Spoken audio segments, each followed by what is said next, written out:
ABC Listen. Podcasts, radio, news, music and more.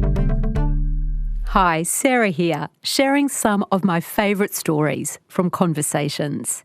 This time it's my conversation with Peter Lalor on the delightful story of Lennie Gwyther. When the Sydney Harbour Bridge was opened in 1932, anyone who was anyone was part of the celebrations. There were governors with top hats, generals in military uniforms, there were floats and dancers, and in a sign of things to come, a spectacular firework display.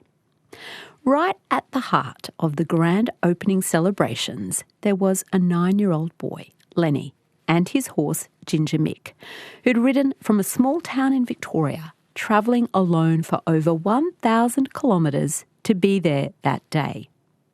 Peter tells Lennie's story in his book, The Bridge, and I spoke to him back in 2018. Hi, Peter. Hi, how are you, Sarah? How did you first come across Lennie's story? Well, I suppose I was commissioned to do this book. Before I was a cricket writer, I might add, this is a past life. And so I set about researching the building of the bridge, and I just noticed a line. The two historians before me, a guy called Richard Raxworthy and another guy called Peter Spirit, they'd done a lot of work on history around the bridge, but they both mentioned this boy called Lennie Gwyther, who'd ridden his horse from Leongatha to be at the opening of the bridge. And that was about the sum total of it, you know. And he was in the opening ceremony. He rode between the workers and the Aborigines who'd been mustered down from somewhere and dressed in kangaroo skins. And there was a magnificent picture of him. It's just, you've seen the picture. What's it look like? He's a small boy on a smaller horse. The horse is called Ginger Mick. His feet dangle down, his bare legs. He's got a sou'wester hat. He's got a swag at the front of his horse, looking quite out of place on the bridge. I mean, this is a bridge for the future. You know, this is a child from history. And he's come from Leongatha. Now, I'm vaguely aware of where Leongatha is because I'm a Victorian, and it's right down south end of Gippsland. It's a long way to ride a pony, particularly when you're 9 years old. So I was sucked into Lennie's story. Tell us a bit about the town and the area that Lennie grew up. So it's rural Victoria. What did his family do? Well, I'm cheating a bit by calling him a Leongatha boy because he actually comes out from near a place called Coonwarra. So they're outside of Leongatha. It's farming districts in the east of Victoria. As you head east out of Melbourne towards Canberra River that way, they were farmers. They had dairy cattle. I think they had 60 or 70 head, which is a fair bit, isn't it? Lennie's grandfather had opened up the area. His grandfather was dead by that stage. His father ran the farm. It was Captain Leo Tennyson Gwyther was his name. They called him the captain in the district. He was a bit of an odd man, a bit of straight backs. But he was a genuine captain. He was a military man. Oh, he was, yes. He'd fought in the First World War. He had a terrible war. I don't think you could have a good First World War, could you? But the farm is called Fleurs because that's where Captain Gwyther, Lennie's dad, had won the military cross for bravery in action. He'd put out a burning munitions dump on the front. Everyone had run away and he ran back and put the dump out and freed a man who was buried by the bomb that had landed to save his life. And strangely enough, the same thing had happened to him the week before. He'd been buried by a bomb and someone had saved his life. So he was shot twice, he was gassed, he was bombed numerous times. He won the Military Cross and Bar and was presented it by the King at Buckingham Palace. So this is Lennie's dad, and then he came back after the war to the farm just outside of Leongatha. How do you think Lennie saw his dad? What kind of figure would he have been in little Lennie's life? Oh, he was an absolute hero to his boy. If you look at what Lennie said around that time, he thought that there was nothing more noble than to have fought in a war. He had nothing but respect for the soldiers. He wanted to be a soldier himself, and he did become one, actually. He fought in the Second World War. What sort of stories are there about Lennie as a little kid as he's growing up before he undertakes this great adventure? Well, Lennie lives a life that I think young boys must have lived for centuries prior. I mean, he lives on a farm out there with the cattle and the potatoes and the onions. He works very hard on the farm. He's the eldest boy. At the age of 2, he's given a horse called Ginger Mick by his maternal grandfather. Peg leg, Stevenson, I think his name was. He lost a leg too in an accident. So Lennie, he has to help out on the farm. He has a horse that he rides 7 miles to school every day, presumably from the age of about 5. He has to ride into Leongatha. So a horse isn't just for fun, it's kind of essential to life. Yes, absolutely. They had working horses on the farm. They had 4 working horses on the farm, which is part of the story. But no electricity. And he was something of an inventor. Little Lennie. Yeah, he was. There was an engineering spirit in Lennie. I mean, there wouldn't have been a lot of engineering around the farm, you'd imagine, a bit of the machinery and things like that. And they had a radio. Lennie built a land yacht for his younger siblings to ride around. Yacht? Well, I imagine it's a billy cart that has a sail. I've never seen a photograph of it. He built a canoe for the to get around the dam in for the kids. Later on, he built a washing machine for his mother. A washing machine? A washing machine. Initially, it worked on a hand pump system, but later he attached an electric engine to it. So it may well have been the first electric washing machine in Australia, I don't know. And he was quite a keen draftsman as well. So, yeah, Lennie was a curious boy. And this horse that he got, Ginger Mick, when he was 2, what kind of bond did they have? Well, how did Lennie feel about Ginger Mick? Oh, a boy and his horse. I think it's a greater bond than a boy and his dog in a way, because a horse is a lot more useful, isn't it? It can get you to school. He rode it in all the shows around the district, and he said, there's a great quote from him in one of the papers at the time. It was fantastic. It could stick to a beast like a leech, and you almost need glue on your saddle to stay with the horse. It was a red pony, not very tall. In fact, a man would stand taller than this horse. There is some suggestion that the horse was born on the same day as Lennie. So they were exactly the same age. When Lennie was 9, his dad broke his leg. What did that mean for the farm? Well, that was a catastrophic event. The captain had never been well on his return from war. His lungs were terrible because of the mustard gas, and he had ulcerated legs, which sounds awful, doesn't it? It sure does. On top of that, he's had an accident on the farm one day and he's broken his leg, and he's transferred to hospital in Melbourne, so it must have been quite a serious accident. Now, at this time of year in 1931, the fields need to be ploughed for the crops to be planted, and there's nobody there except a 9-year-old boy, the hero of our story, Lennie. And he's not using the horse Ginger Mick at this stage. He uses the 4 working horses. They must have been so much bigger than him, 4 working horses. Extraordinary thought, isn't it? Yeah, these are big horses. Harnesses them up, and he ploughs a 24-acre field. So harrows and smodges. What is smodges? Smodge means to smooth it out, I'm told. I'm not a farming person myself, but that's what I've read. So it's an enormous amount of work. And when the captain comes back from hospital, he's astounded by what the lad's done. He's a chip off the old block, this kid. And he sort of says to him, well, you deserve a reward. I mean, it's a packet of boiled lollies or something like that, whatever passed for a reward in those days. Now, we were talking a little bit earlier about Lennie's love of engineering, but like the rest of Australia, he had become enthralled by these tales coming down from Sydney about the Sydney Harbour Bridge. I mean, to us, the Sydney Harbour Bridge is a big thing, isn't it? I mean, we all know it from tea towels, and whenever you go to Sydney, you have a look at it and go, gee, it is a big bridge. It's a serious bridge. But in 1930, in Australia, not just in Australia, in the world, it was the biggest engineering project in history. Nobody had ever attempted anything like this. Nobody had built a bridge this large anywhere in the world.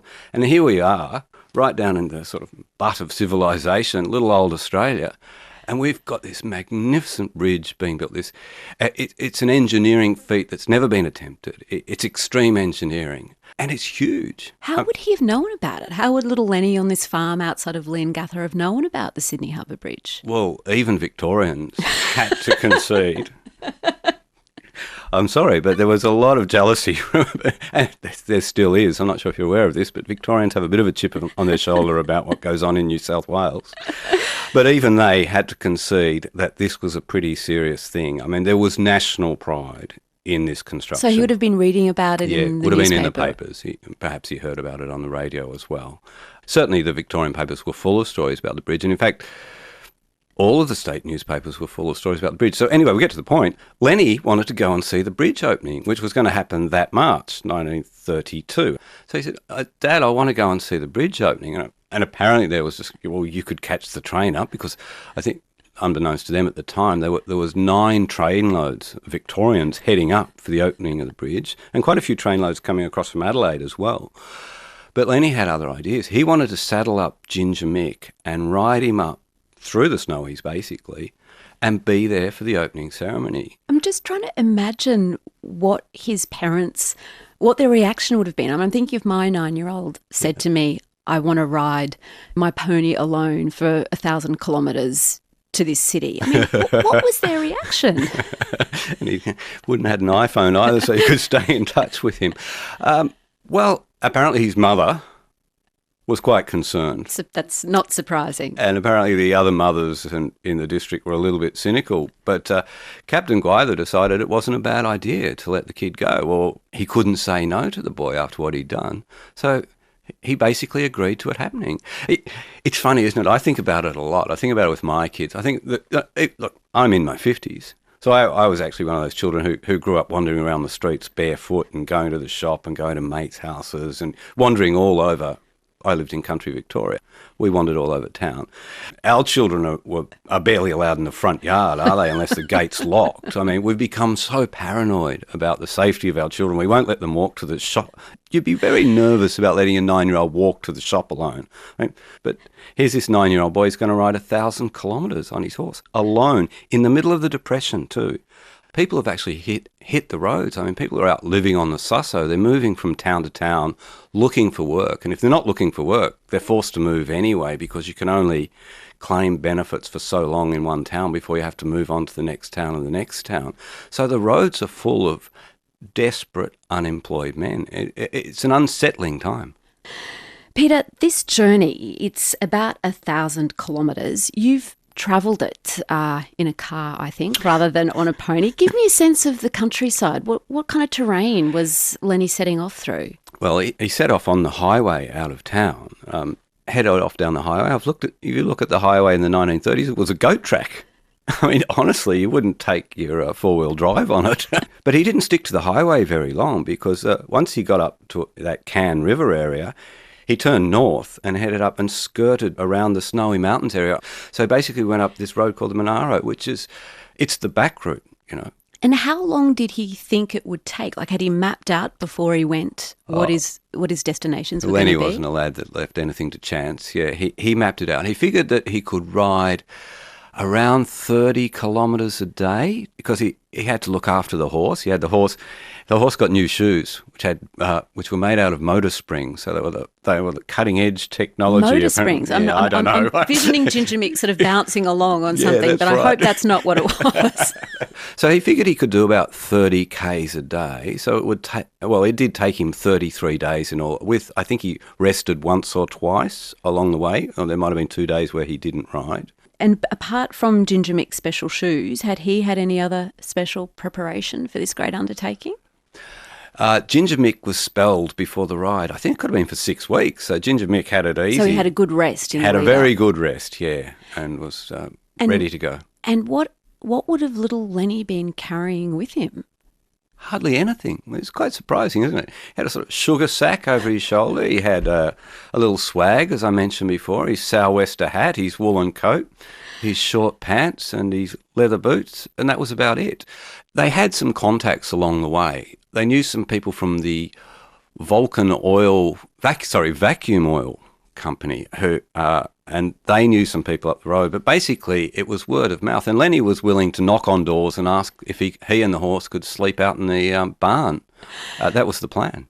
So the morning that he sets off, Peter, is there any record from that day? I mean, was it in the paper or is there a photo? What do we know about that moment where he said goodbye? It was a big day in Leongatha. It was show day. So there were plenty of reports in the paper. You know, the whole of town had sort of combed its hair and, put on its best clothes. There'd been a fire the night before because the people connected with the carnival had perhaps let the billy boil too long and set fire to the grass all around town.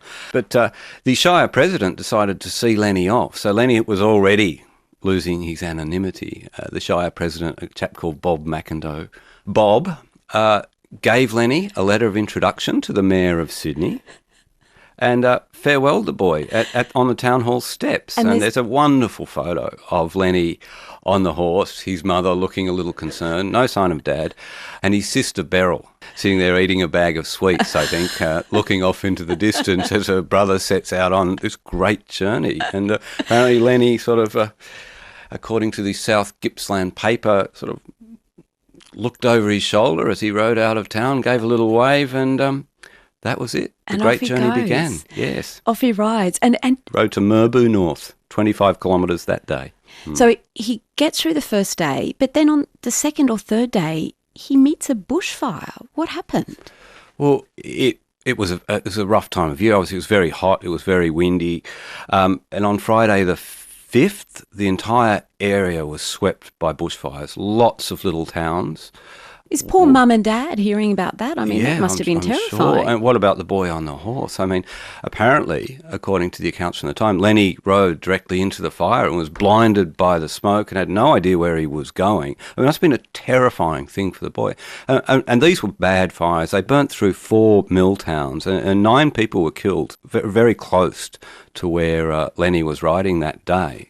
So he was lucky to actually get through all of that. I wonder if that made him think twice about this undertaking, whether he thought maybe he'd bitten off more than he could chew. You'd have to ask Lennie that. I mean, he didn't really...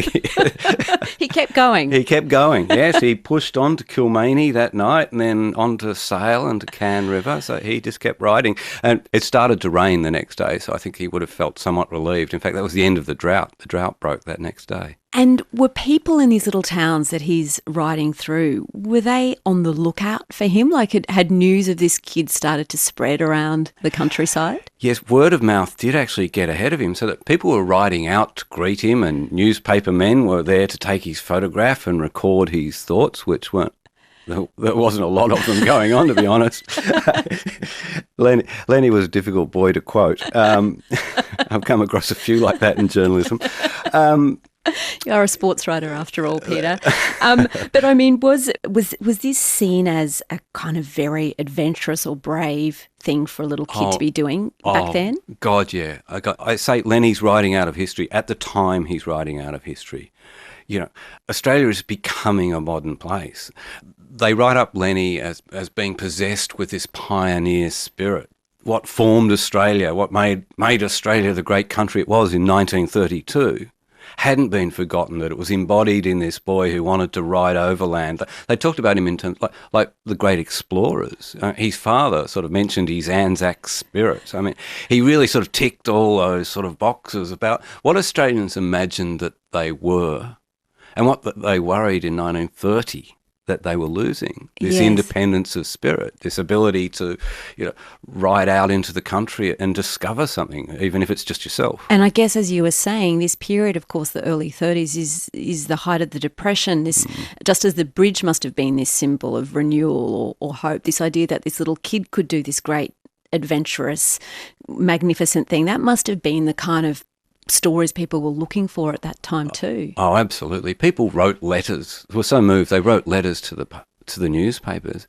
I mean, there was a poem written about Lennie in the Sydney Morning Herald, quite a good poem actually. It sort of compares, it talks about a little boy in the backyard, and when he looks up at the clouds, he's Kingsford Smith, and when he plays with his bat, he's Bradman, because at this time Bradman and Farlap were the 2 big names in Australia.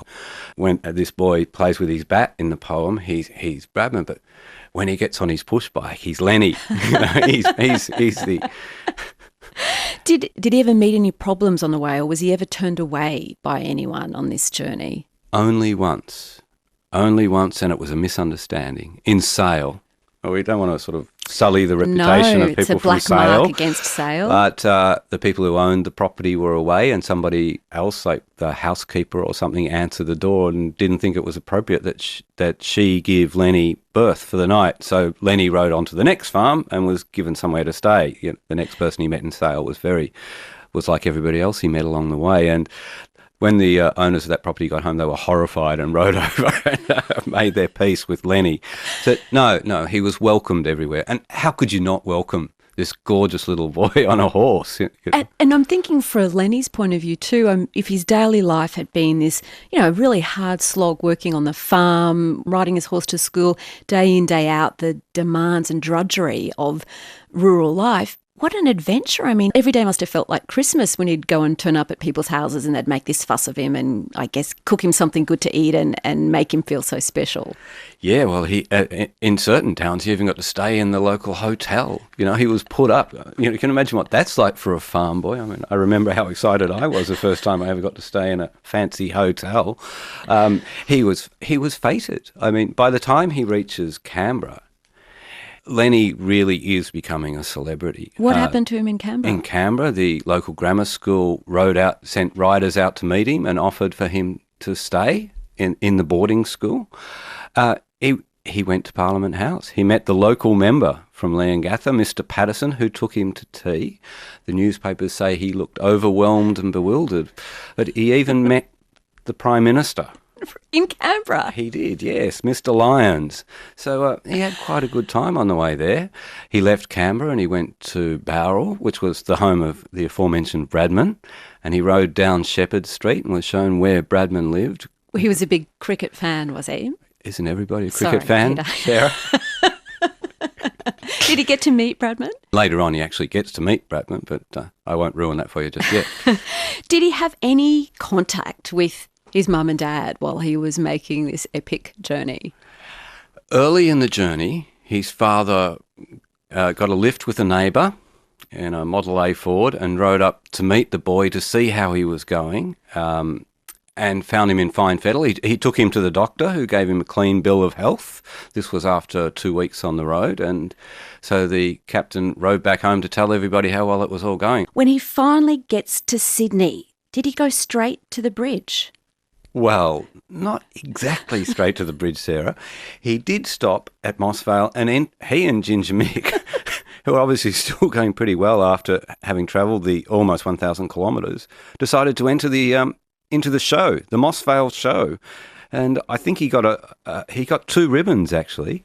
He won one event and he got another one just for showing up because he'd come so far. He and the horse, He and Ginger Mick. Do we know how Ginger Mick was faring? I mean, Lennie got a clean bill of health from the GP, but what toll was this journey taking on the horse? Well, clearly not much, because the horse has just won an event at the Easter show. I think the horse is loving it. I mean, it must be quite an adventure for the horse too. So Lennie, by this stage, really has become something of a celebrity. He's being talked about in the newspapers, and a film crew turned up to meet him after the Moss Vale show. How did he respond to that? Lennie really wasn't the sort of boy. He wasn't like young people today. I don't reckon Lennie would be taking selfies if he was around today, or trying to become famous on one of those sort of short-lived things. Lennie was asked how he found the attention by a reporter, and he replied, "It is most pestiferous." Pestiferous. Isn't that a great word? Is it a real word? It's a real word, yes. What's it mean? Well, pesty. Being a pest, yeah. Pestiferous. Yes, and what he finds pestiferous is that he's besieged by crowds of people. He goes to Martin Square, and I think 2,000 people turned up. Just for him and Yes, Ginger Mick? Yes. And now the Victorian papers report this. So I'm not sure if it's true or not, but they report that the Sydney siders, who they thought were not perhaps of the best character, actually plucked hairs from Ginger Mick's tail as souvenirs. And Lennie became quite distressed by all of this, and as you imagine, Ginger Mick did too. And police, there was quite a dozen police had to show up and sort of clear Lennie's path. There were autograph seekers. It's amazing, Peter. This story is incredible, that there was such a huge reaction to him. Yes, and getting back to that quote, there was one other quote from Lennie at the time that I loved too. He said, "Oh, what a Bosca town." Bosca town? Yeah, I really had to... you kind of know what he means, don't you? It's a bit like pestiferous. It's one of those words.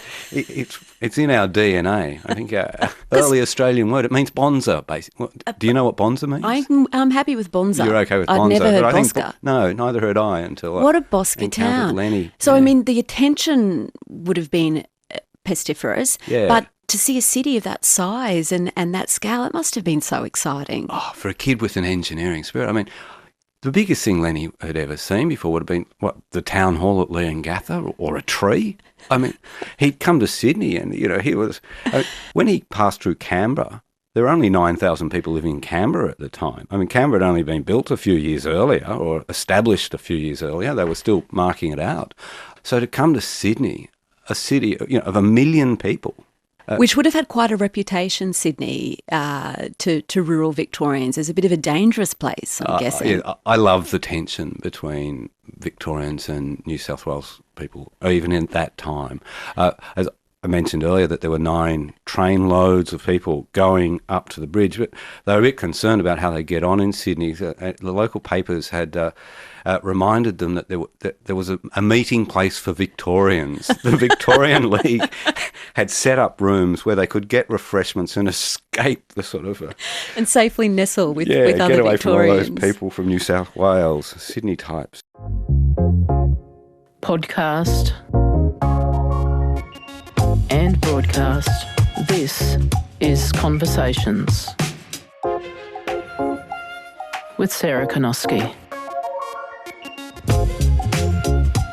You can find more conversations anytime on the ABC Listen app.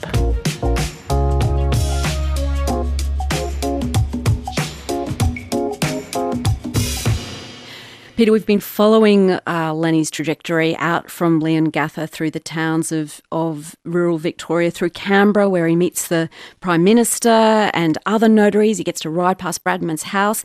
Lennie and Ginger Mick arrive. There are these thousands of people there to greet them. Do we know what his reaction was to finally seeing this object of his obsession, his adoration, the Sydney Harbour Bridge? What did he say? What did he think when he saw it? Well, he's quoted at a time as just being blown away. I mean, it's a staggering structure, even today, isn't it? To us cynical people today who, know that you can put a man on the moon or build an apartment block, 150 stories high. But this is an enormous structure.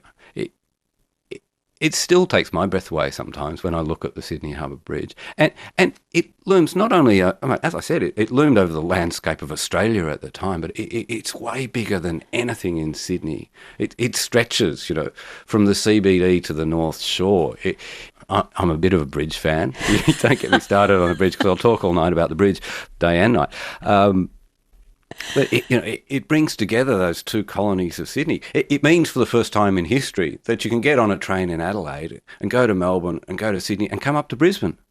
For the people in Sydney, it just meant getting to the North Shore, but it was connecting Australia in a way. Bradfield, who was chief engineer of the bridge, had constructed a fantastic sort of transport network around. To that point, the people in Sydney, since they dumped the convicts there at the tank stream 150 years before, they looked at that North Shore, and to get there, you either had to go via 7 bridges, which was a day-long journey down around the Parramatta River, or you had to catch a ferry, which there were a lot of ferries. It was a bustling industry. Ferries left I think there was 2 every 5 minutes from either side. There was hundreds and hundreds of ferries, but it wasn't necessarily a great form of transport. Very difficult because there was a lot of fogs at that time, or if there were storms, all the ferries were cancelled, and Sydney was a town split in half. And even just as you're describing the harbour, Peter, that must have been astonishing for Lennie, just seeing all those boats and I guess seeing ocean liners as well as the ferries. As a little kid who was into engineering, that must have just blown his mind. Yeah, that's right. This is the big city. This really is the big smoke, isn't it? So I reckon it would have been a smoky environment, wouldn't it, in the 30s? People would have had wood fires and... all that industry, heavy industry around the harbour. I don't reckon it might necessarily be as clear and blue as it is today. But getting back to the bridge, they did say that when they actually joined the bridge together, 18 months before Lennie arrived, they actually got the 2 bits together and somebody walked across. They said you could see the Blue Mountains from the top of the bridge and out past the harbour. It's a magnificent view. Lennie sees the bridge, but it wasn't yet open for the public for another week or so. What did he do with his time in Sydney before he was able to cross the bridge?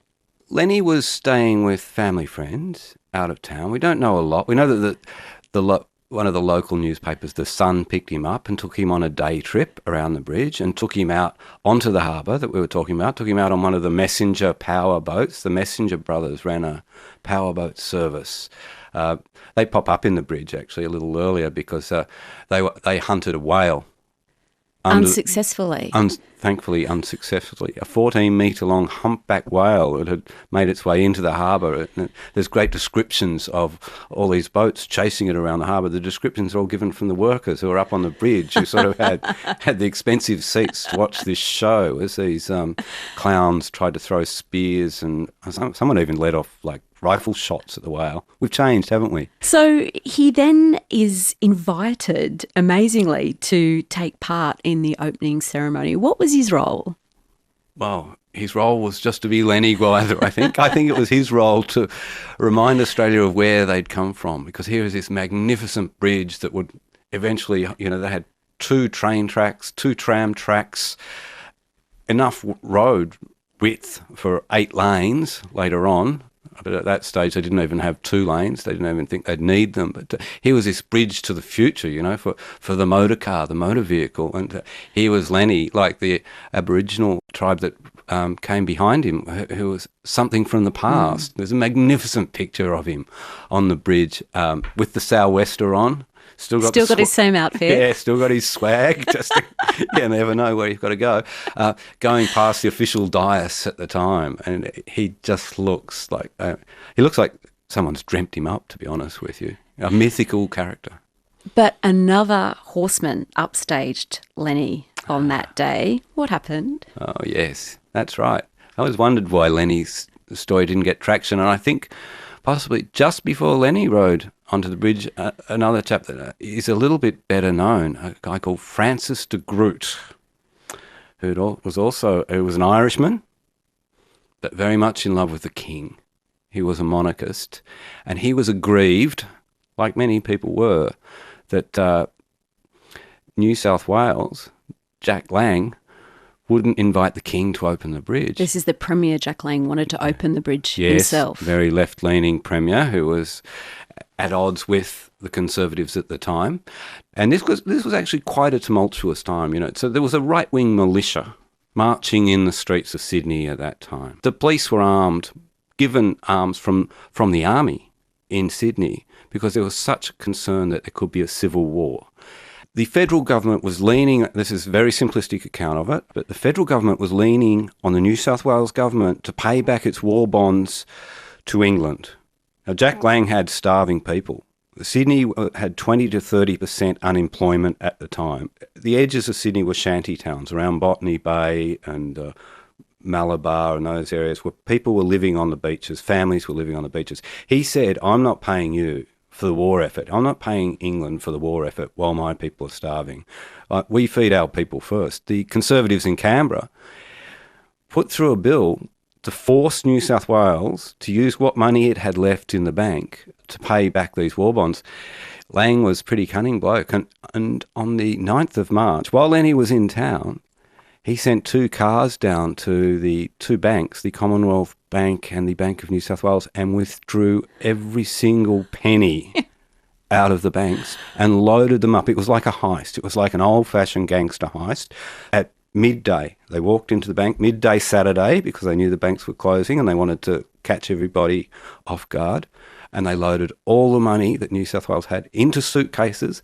And they suitcases? Yes, and they took it up to the Treasury building in small denominations too, because that's what they used to keep New South Wales running. And so the tramways and the railways and all the public servants would go up to the Treasury and collect the workers' pay at the end of the week. And they had armed guards from the unions on these buildings because they were worried that the federal government would actually come in and take the money back. So this is the backdrop that Francis de Groot, this member of the right-wing militia, the New Guard, thought this was an outrageous way for the state to behave, and he didn't like Lang taking the glory, I guess, for the bridge and the bridge opening. He thought that should go to the Governor-General or yes, some other representative. So what did he do? How did Francis de Groot, and where did he get his idea from? Well, it had become one of the great controversies of the time, like gay marriage perhaps, or reconciliation, I don't know, but the Conservatives believed the King should open the bridge, and the King was furious that he wasn't invited to open the bridge. If we look at Lady Game, who was the governor's wife at the time, her papers say that poor Philip, who was the governor of New South Wales at the time, was under terrible pressure from King George because he wanted to open the bridge, and Lang wouldn't let him. Lang said, they want to save money, I'll save them money, I'll open the bridge myself. So the right wing, led by de Groot, were very upset about this, and they decided that they were going to do something about this. They were going to open the bridge themselves in the name of the King. And it's quite a comical scene in some ways. I mean, it's a very serious backdrop, but it becomes a comical scene. And strangely enough, he was actually inspired by a cartoon in the newspaper. Johnson, the cartoonist, had drawn a picture of an imaginary scene where one of these right-wingers runs out and cuts the ribbon himself and announces that the bridge is open in the name of the King. And de Groot decides, what a good idea. What a great idea. I'm going to do that. But unlike Lennie Gwyther, he didn't have his own pony. No. Where did Francis get one from? Oh, Francis hadn't ridden a horse for quite some time. Francis was a well-heeled sort of antique furniture dealer from the nice suburbs of Sydney. But his wife had seen near their house one day, she'd seen a young woman with a horse. And she said, I've got this idea, Frank. We'll go, you could borrow that horse down there. So they went down, they borrowed this horse. And it wasn't like Ginger Mick. Ginger Mick was 12.2 hands high. I think this one was 17, 18 hands high. And the reason it was 17, 18 hands high was it was a retired racehorse. So de Groot's put on a sort of army uniform to disguise himself as part of the official ceremonies and got on this horse that he doesn't know and sharpened up his ceremonial sword to pull off this heist, to basically cut the ribbon in the name of the King and the good people of New South Wales. And at a certain moment, before Jack Lang can get down and get his scissors into action, de Groot dashes forward on his horse toward the ribbon with his sword held high. He's ready to cut it, but there was a little flaw in his plan. Racehorses in those days were held back at the starting line by a ribbon. So they were trained never to ride through a ribbon. When de Groot had planned to sort of be quite dashing and ride through the ribbon wielding his sword, but as the horse got close to the ribbon, it reared back and it was rearing up and down, and he was doing his best to stay in the saddle. He managed eventually to cut through the ribbon and mumble his words that it was open, and he was knocked to the ground rather violently by the police, who were very unimpressed and very embarrassed by what had happened. New South Wales Police Force were not very fond of the right-wing militia groups. They smashed him to the ground and dragged him off and arrested him, and they were rather well prepared, the people who built the bridge. They had a spare ribbon, and they just tied the ribbon back together and pretended it didn't happen, and it was a little bit down the road from the dignitaries, so barely anybody saw it before he was dragged off and locked up in the madhouse, which was the cunning of Lang and his people. They had him declared insane rather than criminal. De Groot is a name that's gone down in history, Peter, but there are so many remarkable personalities connected with the building of this landmark. Tell me about Vince Kelly. Who was he? Yeah, that's right. Perhaps after Lennie, Vince Kelly is one of my favourite stories to emerge from the bridge.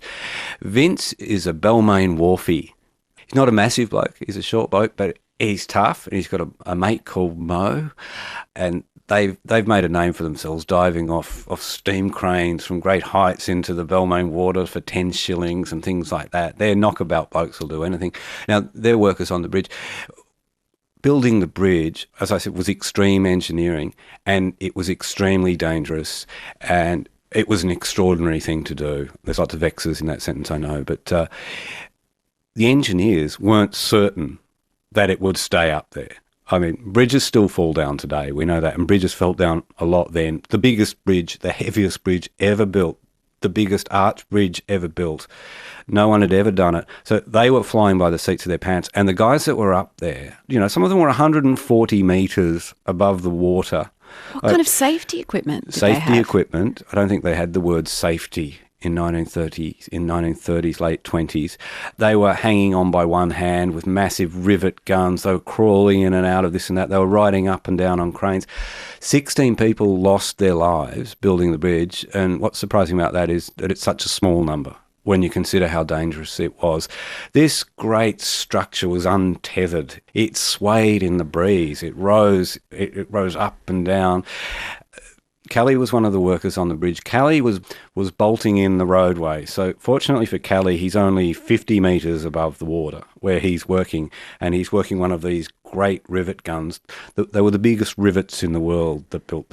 Everything was big about the Sydney Harbour Bridge. 6 million rivets. Callie was working the rivet gun and he slipped, as a lot of people did. They were never tied on, these guys. They weren't provided proper shoes or anything like this. This was the Depression. You took work where you could get it. He slipped. Now, Callie was interesting because he was a high diver, and he a couple of other fellows had slipped into the water and had been killed. It's high enough to kill you. In fact, most of the time you will die. He said, I'll be sweet. You know what I'll do? If I fall, I'm just going to do a somersault and go in head first and, collect money from all my admiring mates. Well, he did. He slipped. He fell backwards. He fell 50 metres. He's basically at terminal velocity by the time he hit the water, but he managed to flip over backwards, as he said he would, and enter the water feet first. And he was smart enough to know that you have to hit the water with as little as possible. He pointed his toes and he clasped his hands above his head. Almost like a spear or something. Like a spear. He was slightly offline. Very slightly offline, and that resulted in 6 broken ribs. But Vince was pretty tough. Vince swam to a nearby barge, got up and said, "Oh, I'm right. I think I'm okay. I can go back to work." The bosses... You are kidding me. me. No, I'm not kidding you. The bosses said, "No, mate, not today. Just go down and have a little medical checkup." He was back at work on Monday with his ribs strapped up. Back up on the bridge. Back up high again. So, Lennie, he has all of that remarkable experience, Peter, and he's done it. He's done this ride. How was he supposed to get back home to rural Victoria? Oh, that's a good part of the story, that. Well, the captain has come up to Sydney to meet the boy. This is Lennie's dad. Lennie's dad, the captain, Lennie Gwyther. And the plan is to catch the boat back to Melbourne, as people did in those days. It was a boat ride from Melbourne to Sydney. But when he got up there, Lennie said, Dad, it was such good fun. And maybe I could go back the other way because I didn't get, and go back down via Melbourne and ride home. He wanted to ride back. He rode back. And he did ride back. He did ride back. By himself. By again. himself. Not straight away, mind you, because he had a few more things to do. He entered the horse into the Easter show. They won ribbons again. The Easter show was a big event that year because it coincided with the bridge opening and also with the Sheffield Shield match, which was being held next door between South Australia and New South Wales. So that year at the show, they had a group of children who sort of made a tableau type thing on the thing of the Sydney Harbour Bridge, and then they did it with sheep, believe it or not. Anyhow, they marshalled sheep into the shape of the Sydney Harbour Bridge. Yeah, I'm even doubting myself as I say that, to be honest. Don't doubt it because it's such a magnificent image. It's great, isn't it? So Lennie went to the show and he went to the last day of the Shield match and got to see his hero, Don Bradman, bat. But guess what? He made a duck. No. Yeah. You've got to be pretty unlucky, don't you, to ride your horse all the way to Sydney to watch Bradman bat and he makes a duck. But at least he got to see the opening of the Harbour Bridge. And he got to meet Bradman. Bradman gave him an autographed cricket bat, which is still in possession of the family, or in the family's possession. So that's a nice touch. That is a nice touch. How long did it take Lennie to ride back? As long as it took him to get up there in the first place? I think it was around the same time. Lennie's star fades. Once he reaches Sydney, not much is heard of Lennie through history, except until he reaches Melbourne again. He pops up twice again. He pops up once in a letter from an old digger on Walbundry Station. This digger writes to Lennie's father, and I've got a copy of the letter. It's one of those magnificent letters. This man is 70 years old. He was in his 50s when he enlisted, and he fought on the Western Front. And so he was quite moved to have a boy from a farm called Fleurs and a war hero's son stay with him, and it triggers this beautiful letter about the war. That you can almost call it a romanticism that those men had, or perhaps it was just their way of talking about what they went through in the Western Districts. It's a 5-page letter, but it also talks about the soldier settlements because he is in charge of the soldier settlement there on Walbundry Station, and it's gone to pot. They're not making any money. They're all in debt. it's all turned turtle. It's quite an interesting document, that. Wow. And then Lennie gets to Melbourne, and he's celebrated again in Melbourne with a town hall reception. He's getting quite used to these by now, I guess. Yeah, he's quite the celebrity, isn't he? And it's a magnificent photograph. I think it's in The Age at the time. It's certainly one of the Melbourne newspapers, of Lennie riding down Swanston Street and quite alone, and this very long shadow cast down the street as he heads off back towards home and toward Leongatha. Tell me that the people of Leongatha were there to greet him with open arms when he returned home. They were very happy to have their eldest brother home. You know, his siblings were delighted, naturally. So but what happened to him next? I mean, he was 10. He turned 10 on the journey. He went back to school. Yes, he turned 10 on the return journey. What did he do after he left school? What happened to him? What did he do for a job? Well, Lennie signed up, you know, he fulfilled that terrible dream that boys seem to have at that age, to go to war. So he signed up in 1914, I think, when he was 18 and a half. He went into the army. He was trained as a fitter. He did serve overseas late in the war in 1944-45 in the Pacific region there with the Americans. He came home and he became an engineer. He lived a very sort of modest, sort of anonymous life. He worked at the Holden factory in Melbourne. There were tales that he used to go roller skating sometimes. Roller skating? Yes. His sister-in-law's told me that story, which is and he was a bright fellow. Did he talk about this extraordinary journey much? I get the feeling that Lennie just wasn't talkative. He was just one of those kids who kept things to himself. So no, he didn't really talk about it a lot. I've spoken to his daughter and she knows the story. He would talk about it in context of other things. He was a great lover of Farlap, and I mean, this is a story that shadows Lennie's story, is that Farlap actually rides the race in America, the famous race in America, and wins it while Lennie's riding to Sydney. But Farlap dies on the way home. And when he would talk about Farlap, he used to get a bit of a choke in his voice. You know, he's quite the horseman. But no, Lennie had an anonymous life, married, he had a child, obviously. Except for one thing, he had one great adventure planned. He wanted to sail a boat to Tasmania and then to New Zealand. And he'd never do anything the easy way, Lennie. So he decided he was building the boat himself in the backyard of their Melbourne home.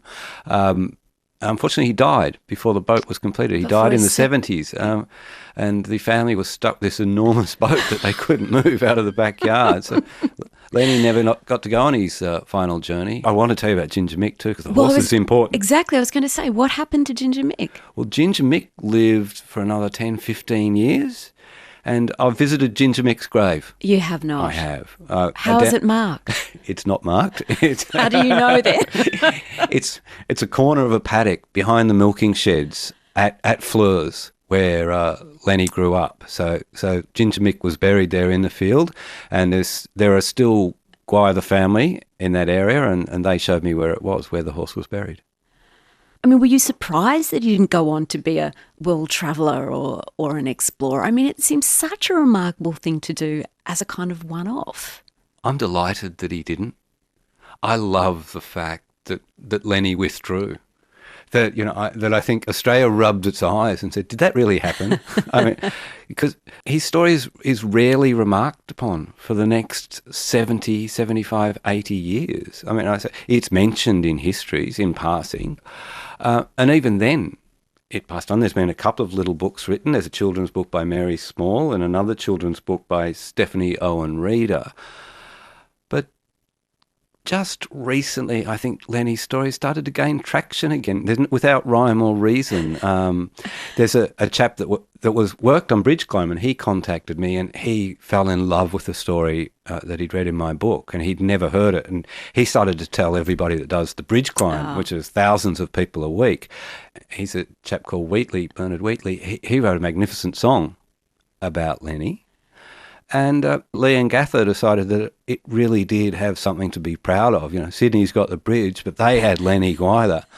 And so the community at Leongatha decided that they would raise funds themselves and get some seeding money from the government and erect a statue to Lennie, which I was delighted to hear. Have you seen it? Yes, I have. I I went there for the unveiling of the statue. I thought, there'll be 15 people in a park in Leongatha. There were thousands of people there. It was outstanding. And Leongatha, now that Leongatha knows about Lennie, it loves Lennie. The local school had raised funds by putting on a musical about Lennie's ride. The local mayor is the biggest Lennie fan. The local mayor sort of introduced the statue and then rushed across and took his seat with the band, the Leongatha band, which played some tunes from the time. Bernard Wheatley sang and Beryl came down and was there, his sister. It's a magnificent statue. It's the classic photograph of Lennie on Ginger Mick with the sou'wester. It's one of the best statues I've ever seen. One of the best statues marking somebody. It's right up there with the Dennis Lilly statue outside the MCG and the Demon Spoffeth one at the back of the nets at the SCG. I love those two as well. Peter, I am so happy that you discovered this story. It is a magnificent one. It just makes me very, very happy. Peter Lalor, thank you so much for being my guest on Conversations. Thanks for having me. You've been listening to my conversation from 2018 with Peter Lalor. Lennie's story, along with many others from the history of the Sydney Harbour Bridge, can be found in Peter's book, simply called The Bridge. This conversation was produced on the lands of the Gadigal, Yagara and Turrbal peoples. The executive producer was Pam O'Brien. I'm Sarah Konoski. Thanks for listening.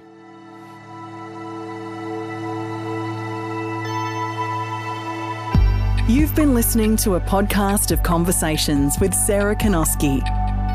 For more Conversations interviews, head to the website abc.net.au/conversations.